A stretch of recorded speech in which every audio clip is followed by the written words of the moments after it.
अस्सलामुअलैकुम। आप हमारे वीडियो को लाइक कर दिया करें और साथ ही हमारे चैनल को सब्सक्राइब भी कर दें और हर नई नोटिफिकेशन के लिए बेल आइकन को भी दबा दें।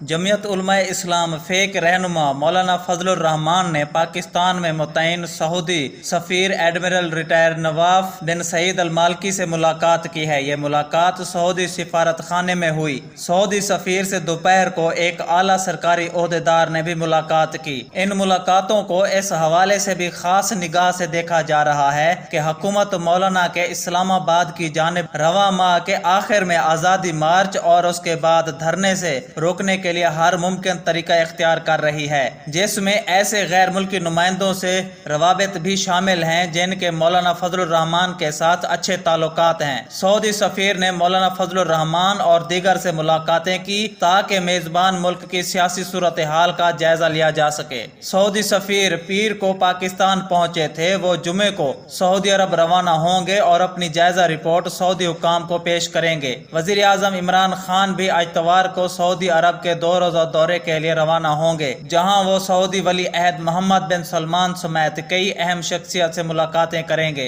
ये कहना मुनासिब होगा कि सऊदी अरब पाकिस्तान में मुखालिफ सियासी जमातों के दरमियान सालसी का किरदार अदा कर रहे हैं। वजीर आजम इमरान खान भी मौलाना फजलुर रहमान से तसादुम नहीं चाहते। जराए का कहना है कि वजीर आजम इमरान खान के दौरे सऊदी अरब में इस हवाले से अहम पेशरफ्त मुमकिन है। तो नाजरीन, आपका इस बारे में क्या ख्याल है? नीचे कमेंट में अपनी कीमती राय का इजहार जरूर करें। अल्लाह हाफिज।